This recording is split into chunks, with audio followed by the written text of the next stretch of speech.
चंपा की कहानियाँ। बहुत समय पहले की बात है। गंगा नदी के किनारे बसा हुआ एक समृद्ध नगर था। उस नगर में दीनदयाल नाम का एक धनी व्यापारी रहता था। दीनदयाल के पास धन दौलत की कोई कमी नहीं थी।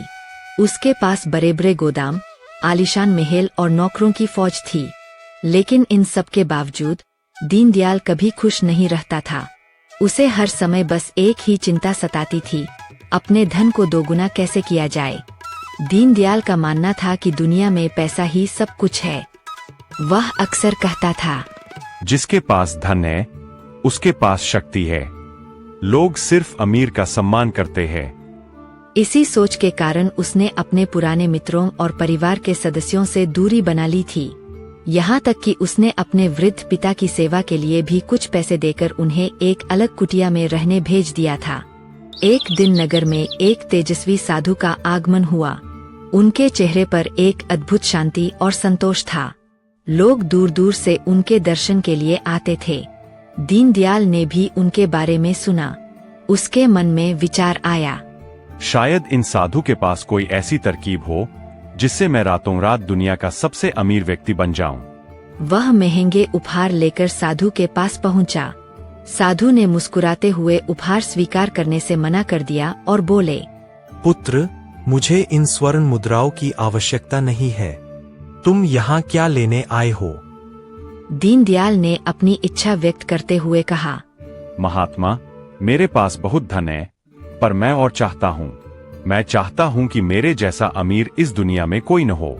कृपया मुझे कोई ऐसा मंत्र दें जिससे मेरा खजाना कभी खाली न हो। साधु ने दीनदयाल की आंखों में झांका और कहा, ठीक है, मैं तुम्हें वह रास्ता दिखाऊंगा, लेकिन उसके लिए तुम्हें कल सुबह सूर्योदय से पहले मेरे साथ जंगल की ओर चलना होगा।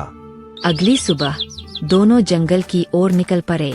चलते चलते वे एक ऊंची पहाड़ी पर पहुंचे जहां से सारा नगर दिखाई दे रहा था। साधु ने जमीन से एक पत्थर उठाया और दीनदयाल को देते हुए कहा, यह एक पारस पत्थर नहीं है, लेकिन आज शाम तक तुम जितना दूर दौड़कर वापस मेरे पास आओगे, उतनी जमीन और उस पर मौजूद हर वस्तु तुम्हारी हो जाएगी। लेकिन शर्त यह है कि तुम्हें सूरज ढलने से पहले वापस इसी स्थान पर पहुंचना होगा। अगर तुम देर से आए तो तुम्हें कुछ भी नहीं मिलेगा। दीनदयाल की आंखों में चमक आ गई। उसने बिना सोचे समझे दौड़ना शुरू कर दिया। वह तेजी से दौड़ने लगा।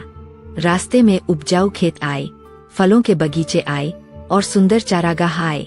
उसने सोचा, ये सब मेरे होंगे।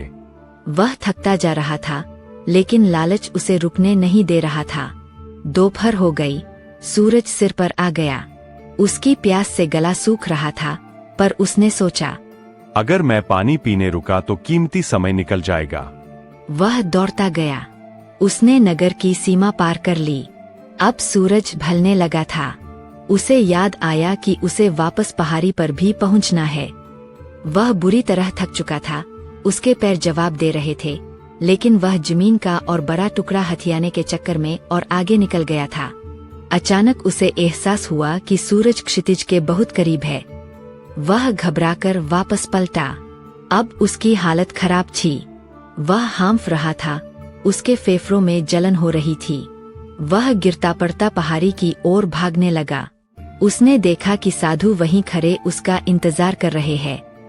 सूरज की आखिरी किरणें ओझल होने ही वाली थीं।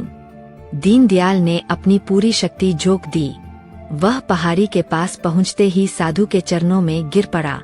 उसने अंतिम रेखा छू ली थी, लेकिन तभी अत्यधिक थकान और पानी की कमी के कारण उसका शरीर इस तनाव को सह नहीं पाया।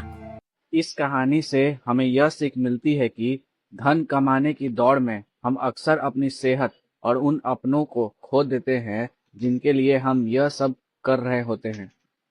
अगर ये कहानी आपको अच्छी लगी हो तो इस चैनल को सब्सक्राइब और लाइक करना ना भूले, ताकि नई कहानी आए तो आपको पता चल सके।